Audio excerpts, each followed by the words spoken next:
Hello friends, once more welcome to come back my YouTube channel Rozgar mission.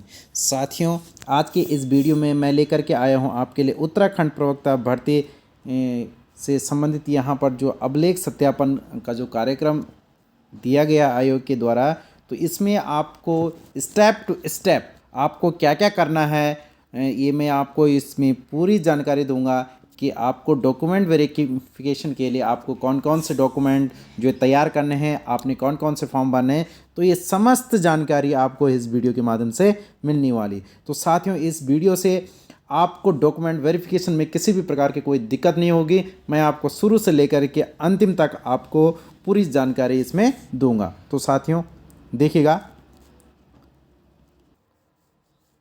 साथियों, मैं आपको सर्वप्रथम आपको यह सलाह दूंगा कि आप जो उत्तराखंड लोक सेवा आयोग की जो है इसकी मेन वेबसाइट पर जा कर के वहाँ पर रिसेंट अपडेट पर जाइएगा और वहाँ पर आपको ऐसा देखने को मिलेगा, उत्तराखंड विशेष अधीनस्थ शिक्षा जो है प्रवक्ता संवर्ग समूह का सामान्य एवं महिला शाखा मुख्य परीक्षा 2020 के सापेक्ष अभिलेख सत्यापन जो है कार्यक्रम से संबंधित विज्ञप्ति। तो यहाँ पर आपको ये 5 चीज़ें आपको देखने को मिलेगी। एक तो यहाँ पर जो है लघु विज्ञप्ति है, विस्तृत विज्ञप्ति है, चेकलिस्ट है और जो है प्रपत्र है और ऑनलाइन आवेदन पत्र डाउनलोड करने हेतु यहाँ पर जो है क्लिक करें, ऐसा यहाँ पर दिया गया है। तो साथियों, मैं आपको बताता हूँ कि ये जो यहाँ पर जो लघु पत्र है, जो यहाँ पर विज्ञप्ति दी गई है, इसको मैं आपको यानी दिखा दूंगा और आप सर्वप्रथम जो है विस्तृत विज्ञप्ति को जो है डाउनलोड कर ले, साथ ही यहाँ पर जो है चेकलिस्ट को भी डाउनलोड कर दें और देशना जो है यानी प्रपत्र को भी आप लोग डाउनलोड कर लें और ऑनलाइन आवेदन पत्र जो डाउनलोड करने हेतु तो आप यहाँ पर जो है क्लिक करेंगे। यानी साथियों, ये जो ऑनलाइन पत्र आपका तब का है जब आपने जो है यानी जो फॉर्म भरा था, तो यहाँ पर आपको पूरा ऑनलाइन आवेदन पत्र जो है डाउनलोड यहाँ पर आपको जो है मिल जाएगा। तो सर्वप्रथम आप ये 3 चीज़ों को आप लोग जो आवश्यक रूप से डाउनलोड कर दें और साथ में ये जो ऑनलाइन आवेदन पत्र है, तो इस पर आप लोग जो है क्लिक करें। जैसे आप इस वाले लिंक पर जो क्लिक करेंगे तो आपको एक ऐसा फॉर्मेट आपको यहाँ पर देखने को मिलेगा। यहाँ पर ये इस टाइप से यहाँ पर आपको देखने को मिलेगा। ये जो है मेनू है, लॉगिन है और यहाँ पर जो मोबाइल नंबर ये या फिर जो ईमेल आईडी आपने डालना है और यहाँ पर उसका जो है पासवर्ड जो है डालना है। अपने जो ईमेल आईडी का आपका जो पासवर्ड होगा और यदि आप जो है अपने पासवर्ड को जो भूल चुके हैं तो आप यहाँ पर जो फॉरगॉट जो पासवर्ड पर भी जो है जा सकते हैं। यदि आपने एप्लीकेशन नंबर जो है भूल दिया है तो आप यहाँ पर भी जा सकते हैं फॉरगॉट एप्लीकेशन नंबर पे। और इसके बाद यहाँ पर जो कैप्चा कोड यानी सिक्योरिटी की यहाँ पर दे दी गई, इसको आपने यहाँ पर जो है नोट डाउन करना है, ये जो यहाँ पर दिया गया है और इसके बाद आपने इसे जो है लॉगिन कर लेना है। जैसे आप यहाँ पर जो लॉगिन कर देंगे तो वैसे आपका एप्लीकेशन फॉर्म जो है पूरा आपको जो है आपको देखने को मिलेगा और आपने इसे जो है डाउनलोड कर लेना है और इसकी जो है प्रति अपने पास जो है रख लेनी है। वहीं साथियों, इसके बाद हम चलते हैं विस्तृत विज्ञप्ति पर। तो विस्तृत विज्ञप्ति से पहले मैं आपको ये जो है आपकी लघु विज्ञप्ति है, इसको आपको दिखा लेता हूँ। तो यहाँ पर ये जो आयोग के द्वारा जो लघु विज्ञप्ति यानी ये सिर्फ सूचना है कि आपको डॉक्यूमेंट जो वेरिफिकेशन के लिए जो आना है 7 तारीख से, इसमें जो मात्र इतना ही इसमें लिखा गया है और जो इसमें कहा गया है कि आप लोग जो है समस्त जो है जो यहाँ पर डॉक्यूमेंट वेरिफिकेशन का कार्यक्रम है उसको जो है ऑफिशियल वेबसाइट से उसे डाउनलोड जो है कर सकते हैं, ऐसा इसमें कहा गया है। तो इसमें कुछ विशेष नहीं है। अब ये जो दूसरा वाला उसमें था कि विस्तृत विज्ञप्ति, तो विस्तृत विज्ञप्ति में आपने तो अब हम देखते हैं यहाँ पर विस्तृत विज्ञप्ति। तो आप देखेंगे यहाँ पर विस्तृत विज्ञप्ति में यहाँ पर पूरा अभिलेख सत्यापन जो है कार्यक्रम यहाँ पर दिया गया है और सर्वप्रथम आपको जो है अपने आवेदन पत्र को जो प्रिंट करके आपने जो है अपने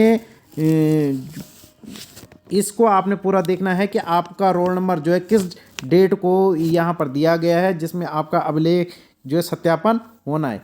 इसके पश्चात आपने इसके नीचे आना है और इसमें विशेष दिशा निर्देश यहाँ पर दिए गए, मैं आपको एक एक करके बताऊंगा।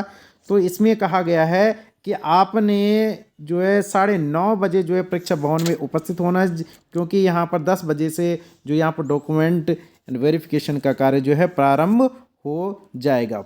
इसके पश्चात इसमें कहा गया है कि जिन अभ्यर्थियों के अनुक्रमांक एक से अधिक विषय और शाखा में हुए हैं, घोषित होने के कारण से भिन्न तिथियों में उपरोक्त तालिका में जो उल्लिखित है, उन अभ्यर्थियों के समस्त विषयों एवं शाखाओं के अभिलेख पर जो है प्रथम तिथि जिस पर उन्हें उपस्थित होना है पर ही जांच लिए जाएंगे। यानी साथियों, यदि आपका एक से अधिक जो विषयों में आपका चयन हुआ है तो आपको जो प्रथम जो यहाँ पर जो तिथि होगी उसी में आपके दोनों जो विषयों या फिर 3 विषयों से, यदि आपका वर्क 2 विषयों से के 2 शाखाओं के लिए वर्क, तो आपने प्रथम जो तिथि होगी उसी में ही आपका डॉक्यूमेंट वेरिफिकेशन हो जाएगा। और इसके साथ इसमें कहा गया है कि जिन अभ्यर्थी डाउनलोड कर पूर्ण रूप से भरते हुए समस्त जो है प्रमाण पत्रों अभिलेखों की स्वप्रमाणित प्रतियों के 2 सेट के साथ नियत तिथि को आयोग में व्यक्तिगत रूप से उपस्थित होकर जो है प्रस्तुत करेंगे। यानी ऐसे अभ्यर्थी जो है, यानी जिनका इसमें जो है आपका रोल नंबर आया हुआ है, तो ऐसे अभ्यर्थी ने 2-2 सेट जो है स्वप्रमाणित जो प्रतिलिपियों के साथ उपस्थित होना है भौतिक रूप से। और अब आपको इसमें कौन कौन से डॉक्यूमेंट चाहिए साथियों, तो देखिएगा।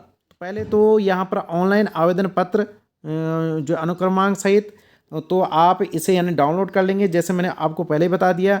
और दूसरा यहाँ पर विस्तृत आवेदन पत्र यानी जो है आपका प्रपत्र संख्या 2, और यहाँ पर जो है प्रमाणीकरण प्रपत्र 3, और फिर देशना प्रपत्र 4।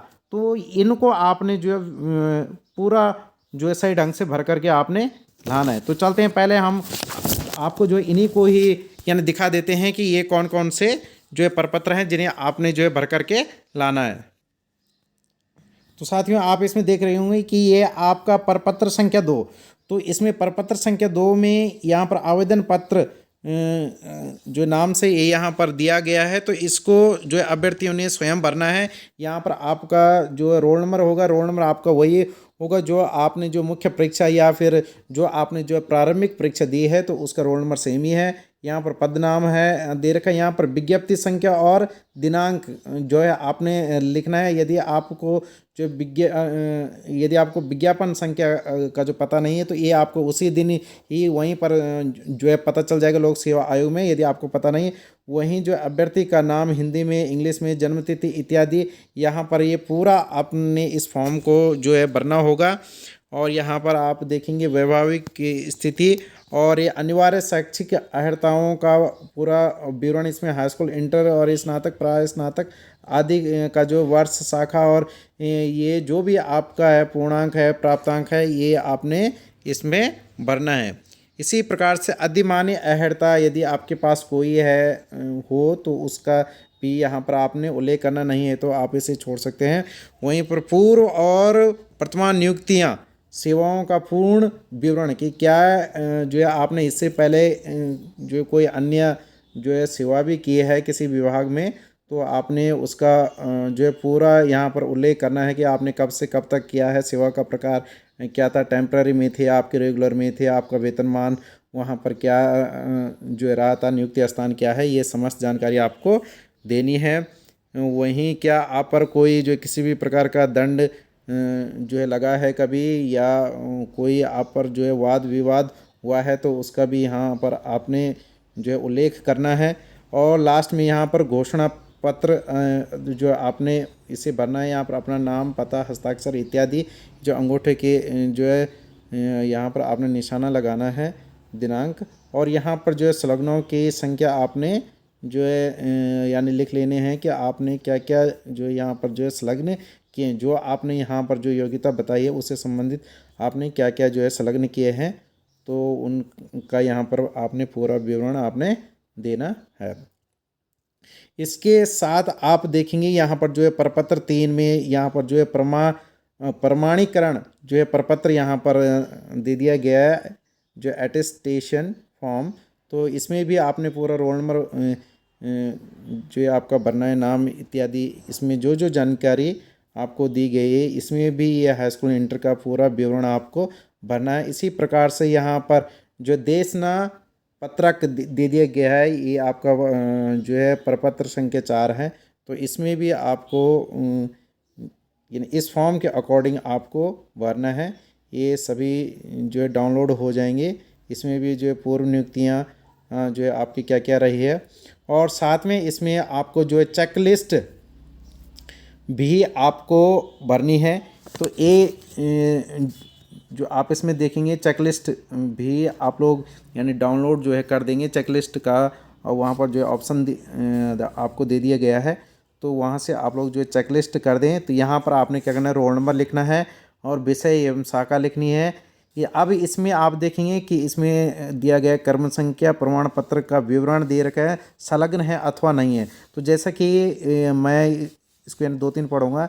जैसे कि इसमें लिखा गया है कि ऑनलाइन आवेदन पत्र की प्रति, यानी जो आपने ऑनलाइन आवेदन पत्र की जो प्रति है जो आपने डाउनलोड की है कंप्यूटर से, क्या वो जो संलग्न है कि नहीं है। तो इसमें लिखना है कि हाँ, यदि आपकी जो संलग्न है, यदि नहीं है तो लिखना है कि नहीं। वहीं दूसरा विस्तृत आवेदन जो है पत्र यानी जो है प्रपत्र 2, क्या वो जो संलग्न है कि नहीं है। तो हाँ और नहीं है तो नहीं है। इसी प्रकार से जो है प्रमाणीकरण प्रपत्र, तो इसमें पूरा यहाँ पर बताया गया है हाई स्कूल इंटर इत्यादि, ये पूरे जो जो आपकी जो है योग्यता है, जितने यहाँ पर जो प्रमाण पत्र मांगे गए हैं वो सभी आपने यहाँ पर हाँ और नहीं के रूप में आपने यहाँ पर जवाब देने हैं। इसमें आप देखेंगे 28 जो है पॉइंट है, और इनको आपने समस्त जानकारी आपने यहाँ पर भरना है। साथियों ध्यान रहे कि आपको समस्त ईयर या फिर जो सेमेस्टर हैं उनके आपको जो यहाँ पर अंक तालिका आपको जो है प्रस्तुत करनी होगी। वहीं जो यहाँ पर समस्त अभिलेख विज्ञापन के शर्तानुसार जो है ऑनलाइन जो है आवेदन की अंतिम तिथि 30/12/2020 तक आपके डॉक्यूमेंट जो है वो वैध होने चाहिए। और साथियों ये जो आपकी यहाँ पर दे दी गई चेकलिस्ट, तो उसको भरते हुए जो है अभिलेख की जांच के समय जो है आपने अनिवार्य रूप से उसे प्रस्तुत करना होगा। तो साथियों ये मैंने आपको जो अभी बता दिया है कि ये जो है प्रपत्र आपको जो है भरने हैं, और इन जो है प्रपत्रों को भर करके आप यहाँ पर जो है अन्य पूरी जानकारी जुटा दें। इसमें साफ कहा गया है कि ऐसे अभ्यर्थी जो एक से अधिक विषयों हेतु घोषित किया गया उन्हें प्रत्येक विषय अथवा शाखा हेतु उपरोक्त प्रपत्रों और नीचे दिए गए अभिलेख के 2 सेट में जो तैयार कर जो उपलब्ध कराना यहाँ पर अनिवार्य है। यानी आपका जितने शाखाओं में हो रखा है उनके आपको 2 सेट जो है तैयार करने होंगे। और अभ्यर्थी अभिलेखों की जांच हेतु नियत तिथि को निम्नलिखित मूल प्रमाण पत्र एवं उनकी स्वहस्ताक्षरित छाया प्रति 2 प्रतिलिपियों में आपने प्रत्येक विषय अथवा शाखा हेतु पृथक पृथक आपने जो है उसे आपको जो है प्रस्तुत करना होगा। यानी साथियों यदि आपका जो है एक विषय में हो रखा है और एक शाखा में हो रखा है तो आपको 2 सेट जो है तैयार करने हैं। यदि आपका 2 शाखाओं में हो रखा होगा तो 2 दूनी 4 सेट आपको जो है वहाँ पर जो है पूरे मेंटेन करके आपको वहाँ पर देने होंगे। इसी प्रकार से यदि आपका और भी ज़्यादा शाखाओं के लिए हो रखा है या और भी ज़्यादा विषय के लिए हो रखा है तो आप जो है प्रति 2 सेट के हिसाब से आप लोग जो है तैयार करके जाएंगे। अब देखिए साथियों इसमें कौन कौन से डॉक्यूमेंट आपको ले जाने हैं। तो हाई स्कूल का प्रमाण पत्र एवं अंक तालिका, इंटरमीडिएट का प्रमाण पत्र एवं अंक तालिका, और स्नातक की जो उपाधि एवं अंक पत्र। ध्यान रहे साथियों कि समस्त वर्षों और सेमेस्टर की ये होनी चाहिए। ऐसा नहीं है कि जो आपने जो है फाइनल ईयर की वहाँ पर लगा दी, नहीं, समस्त ईयर या समस्त सेमेस्टर की। वहीं इसी प्रकार से पीजी की भी आपने इसी प्रकार से लगाना है। इसी प्रकार से शिक्षा शास्त्र की जो है बीएड की आपने जो है डिग्री यहाँ पर लगानी है, स्नातक उपाधि। और यहाँ पर जो अधिमानी यदि है तो आपने उसका भी जो है प्रमाण पत्र यहाँ पर लगाना है। वहीं आरक्षण एवं स्थायी निवास जो प्रमाण पत्र आपने यहाँ पर जो है आपको लगाना हो गया। वहीं इसमें कहा गया है कि जो है नोट समूह गा के पदों पर भर्ती के लिए अन्य अर्हता के संदर्भ में ऑनलाइन आवेदन पत्र में किए गए दावों के सापेक्ष, यानी ऐसे दावे यदि आपने जो किसी भी प्रकार का दावा किया है अन्य जो अर्हता, तो उसका भी आपने प्रमाण पत्र वहाँ पर लगाना है। और साथ में यदि अभ्यर्थी किसी केंद्र अथवा राज्य सरकार या लोक प्रतिष्ठान के अधीन सेवारत है तो सेवा नियोजक द्वारा यहाँ पर अनापत्ति प्रमाण पत्र आपने लगाना है। और यदि अभ्यर्थी के पास जो नाम और पिता के नाम में विभिन्न प्रमाण पत्रों में शामिल न हो तो उक्त के संदर्भ में शपथ पत्र मूल रूप से प्रस्तुत करना होगा। साथ में ये वाला पॉइंट बहुत बहुत जो इम्पोर्टेंट है, क्योंकि जो बहुत सारे अभ्यर्थी ऐसे होते हैं जिनका हाई स्कूल में जो नाम कुछ अलग हैं, फिर इंटरमीडिएट में कहीं जो दूसरा नाम हो गया, फिर जैसे जाति प्रमाण पत्र या अन्य प्रमाण पत्र पर कुछ नाम में जो भिन्नता होती है, चाहे अपने नाम में हो चाहे फादर के नाम में हो, तो ऐसों के लिए उन्हें जो एक शपथ पत्र जो है वह बनाना होगा जो कि नोटरी से बनेगा और उसको मूल रूप से आपने जो है प्रस्तुत करना होगा। वहीं पूर्व सैनिक जो आरक्षण का दावा किए जाने की स्थिति में पूर्व सैनिक अभ्यर्थी इस आशय का शपथ प्रमाण पत्र जो अन्य अभिलेखों के साथ जो अवश्य संलग्न करें कि वह पूर्व सैनिक आरक्षण का लाभ लेकर के पहले कभी भी सरकारी सेवा में नियोजित नहीं हुए हैं। तो साथियों ये वाला पॉइंट सिर्फ जो पूर्व सैनिकों के लिए है कि उन्होंने इससे पहले कभी इसका लाभ नहीं लिया है, तो इसका उन्होंने एफिडेविट भी बनवाना होगा। इसी प्रकार से यदि आप जो आयु सीमा में छूट चाह रहे हैं तो उसका भी यहाँ पर बताया गया है कि 10 फरवरी 2021 के सापेक्ष आयु सीमा में छूट का लाभ लिया है वह आवेदन पद ग्रेड पे 48 से न्यून में कार्यरत रहने संबंधित साक्ष्य के रूप में अपनी अद्यतन वेतन पर्ची की स्व हस्ताक्षरित छाया प्रतिलिपि उन्होंने जो है संलग्न करनी है। ये आपका पूर्व सैनिकों के लिए है। और वहीं बताया गया है कि यह स्पष्ट किया जाता है कि माननीय आयोग द्वारा अंक तालिकाओं को संबंधित परीक्षा के मूल प्रमाण पत्रों अथवा डिग्री के स्थान पर मान्य नहीं समझते हैं और केवल अंक तालिकाओं के आधार पर आपको जो संबंधित परीक्षा में उत्तीर्ण नहीं माना जाएगा। जिन परीक्षाओं में परीक्षा फल हाल में ही प्रकाशित हुए हैं तो ऐसों के लिए आप लोग जो है प्रोविजनल जो है सर्टिफिकेट जो है प्रस्तुत करेंगे। यदि आपकी जो है डिग्री नहीं आई है तो लेकिन वो जो आपका सर्टिफिकेट होगा प्रोविजनल सर्टिफिकेट वो 6 माह से अधिक पुराना नहीं होना चाहिए। इसके साथ साथ आपने 2 पासपोर्ट साइज़ फ़ोटो जो कि स्वप्रमाणित हो यानी सेल्फ अटेस्टेड हो, उसमें आपका नाम लिखा हो, साइन हो, और इसके साथ आपको मुख्य परीक्षा हेतु जमा किए गए ऑनलाइन परीक्षा शुल्क की रसीद आपको लगानी है। जब आपने मुख्य परीक्षा दी थी तो उसकी में जो आपने शुल्क जमा किया था तो उसकी रसीद आपको जो है यहाँ पर लगानी है।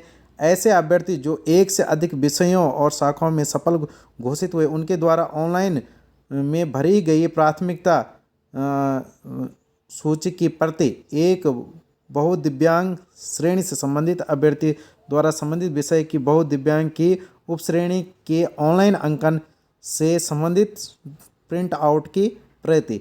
तो साथियों जब आपने जो है मुख्य परीक्षा के लिए फॉर्म भरा था तो आपने वहाँ पर जो है यदि आपका एक से अधिक विषयों में जो सिलेक्शन हुआ होगा तो आपने वहाँ पर जो है प्राथमिकता दी होगी, तो उसकी यहाँ पर डिटेल जो है ऑनलाइन डिटेल की जो प्रति है तो उसे भी आपने यहाँ पर आयोग में जो है प्रस्तुत करना है। वहीं साथियों इसमें कहा गया है कि उपरोक्त कर्म संख्या 1 से लेकर के 16 पर वांछित अभिलेखों की चेक लिस्ट। तो साथियों चेक लिस्ट मैंने अभी आपको बताई है जो हाँ और नहीं वाली थी, तो उसको भी आपने डाउनलोड करके जो है आपने उसे पूर्ण रूप से भर करके उसे भी प्रस्तुत करना है।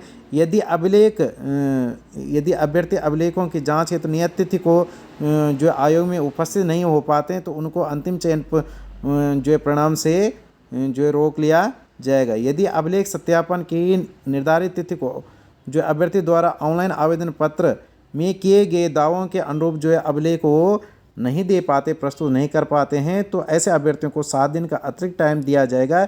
इस जो अवधि में भी यदि अभ्यर्थी जो है अपने समस्त डॉक्यूमेंट को जमा नहीं करता है तो उसका चयन जो है पर जो किसी भी प्रकार का विचार नहीं किया जाएगा। साथ ही ध्यान रहे साथियों कि यहाँ पर आयोग में किसी प्रकार का मोबाइल फ़ोन, कैमरा और अन्य इलेक्ट्रॉनिक जो उपकरण है उसे नहीं लाना होगा और साथ में आपको कोविड-19 की गाइडलाइन का पालन करना होगा। तो साथियों, ये समस्त डॉक्यूमेंट को आप लोग जो तैयार कर दीजिएगा। आपको बहुत बहुत शुभकामनाएं। तो आप इन समस्त जो है पत्रों को जो तैयार कर दीजिएगा, इनको भर दीजिएगा। तो ये 4 पत्र हैं, तो इनको आप लोग जो है डाउनलोड कर इन्हें भर कर के जो है अपने साथ ले जाइएगा। ओके साथियों, ऑल द बेस्ट।